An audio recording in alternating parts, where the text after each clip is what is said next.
Happiest season tells the story of Abby and her partner Harper, who invites Abby to stay with her family for Christmas.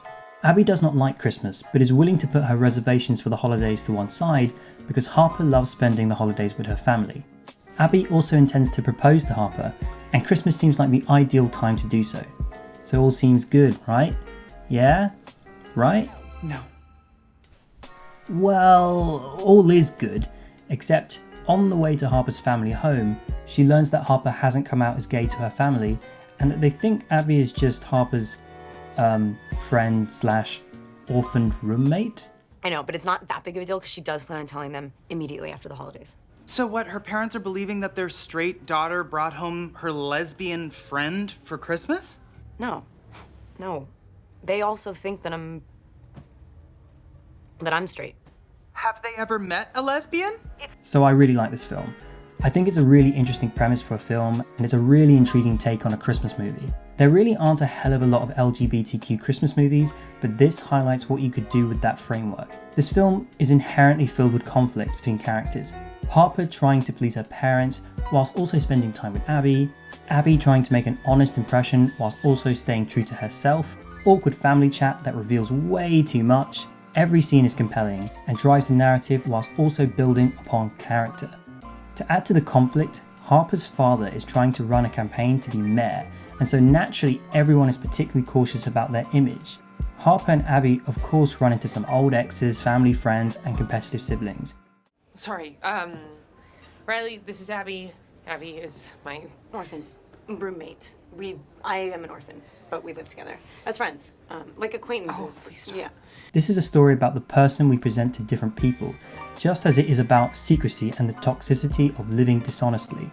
I was really fascinated watching this film because it really didn't seem like there would be an easy conclusion, and I didn't really know how it was going to end. I really don't like it when Hollywood movies shy away from drama because it's too intense, and so tie the narrative up in an overly neat way to the point where it actually betrays character. I think for the most part, this film isn't that, and it tells its tale honestly. The cast are phenomenal, and they all play distinct, memorable characters. Alison Brie plays an overly competitive sister, Aubrey Plaza plays an intelligent outsider, Mary Holland plays a fun-loving sister who just wants to be involved, and Dan Levy plays a hilarious best friend who tries his best to comfort Abby, who he knows is feeling isolated. The two leads also work really well together.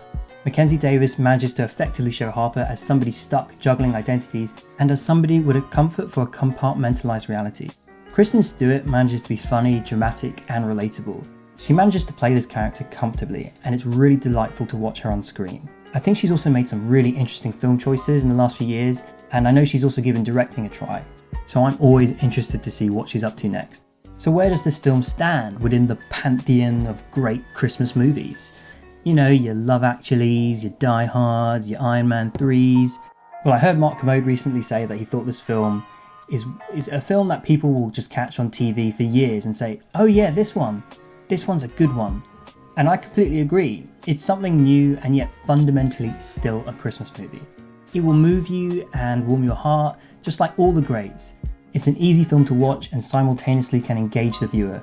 Striking that balance is very impressive, and so it's absolutely a great choice to watch at this time of year. Do you have a favourite Christmas movie? I think Christmas is going to be pretty strange this year because of the pandemic, but I'm glad we still have Christmas movies to escape to. So if you've got any favourites, do let me know in the comments and I'll give it a watch. You can also hit me up on social media. Hugh Memes on Instagram recommended Metropolitan as his go-to Christmas movie. I have not seen this film, but it seems pretty cool. I also hope you consider liking and subscribing to this channel so you can keep up to date whenever there's a new video. I like to make film reviews and talk about filmmaking as well as filmmakers. But regardless of what you do, I do hope you have a very Merry Christmas and remind yourself this holiday that film can't die.